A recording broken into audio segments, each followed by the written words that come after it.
Hello' friends, আপোনালোক সকলোকে মোৰ অন্য এটি ভিডিঅ'লৈ স্বাগতম জনাইছোঁ। আজি মই চুলিৰ বাবে উপকাৰী এবিধ তেল বনাবলৈ লৈছোঁ, যিটো ঠাণ্ডা বা গৰম সকলোতে চুলিৰ বাবে উপকাৰী হয়। তাৰ বাবে পিঁয়াজ, এল'ভেৰা, তিল, ক'লা জিৰা, কেহৰাজ বন আৰু আমলখি গোটেইখিনি প্ৰস্তুত কৰি লগতে 2টা শিলিখাও লৈছিলোঁ। আৰু এইটো আছিলে নাৰিকলৰ তেল 100 ml আছিলে। তাৰ বাবে ইমানখিনি হ'লে হৈ যায়। তেলখিনি মই কেৰাহীত দিলোঁ। যেতিয়া তেলখিনি গলি হৈ যাব, চাই ল'ম গৰম হৈছে নে নাই। একটুকুৰ পিঁয়াজ দি প্ৰথমতে চাই ল'ম যে তেলটো পকিছে নে নাই ভালকৈ।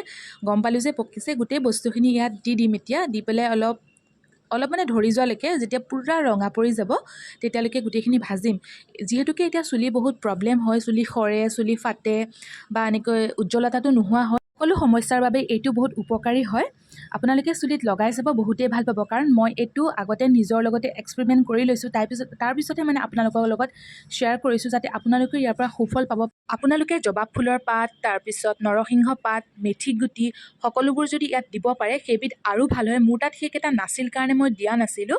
আৰু পাঁচফোৰণ বা মেথি গুটি বাচিবলৈ হ'লেও বহুত টাইম লাগে, এক্সট্ৰাকৈ নাছিল, সেইকাৰণে মই দিয়া নাছিলোঁ। আপোনালোকে দি পেলাই বনাই চাব, বহুত বেছিয়ে ভাল পাব। সেইবিধ আৰু বেছি ভাল পাব। আৰু এই হৈছে আৰু এতিয়া ঠাণ্ডা হ'বলৈ দিম। ঠাণ্ডা হোৱাৰ পাছত এটা চাফা বাতি লৈ, পানী মানে নোহোৱা চাফা বাতিত চাকনি এখন লৈ ধুনীয়াকৈ এইখিনি চেকি ল'ম। আৰু আপোনালোকে এইটো লগাই পেলাই চাবচোন, সপ্তাহত 3 দিন বা 2 দিন 10 মিনিটমান মাছাজ কৰিব। অকণমান গৰম কৰি ল'ব, 10 মিনিটমান মাছাজ কৰিব আৰু ৰাতিপুৱা ধুই দিব। সুফল পাব নিশ্চয়। আৰু মই পাইছোঁ কাৰণে আপোনালোকক এইটো দিছোঁ। আপোনালোকেও সুফল পাব, কাৰণ ঠাণ্ডাত বহুত প্ৰব্লেম হয় মানুহৰ। আৰু এইখিনি চেকা হৈ গ'ল এতিয়া। আৰু যিটো নাৰিকল তেলৰ বটল আছিলে, মই যোনটোৰ পৰা তেল লৈছিলোঁ সেইখিনিতে দি দিম। অকণ ইয়াত গেট থাকিব পাৰে, কিন্তু সেইটো একো নহয়, সেইটো চুলিৰ কাৰণে ভালেই হয় বাৰু, কাৰণ বস্তুবিলাক হয় ন, তাতে থাকি যায়, সেইকাৰণে ভাল। আৰু এইটো বটলটোতে ভৰাই থ'ম। এতিয়াতো 100 ml মই তাকে দেখাইছোঁ। এই বটলটোতে ভৰাই থ'ম।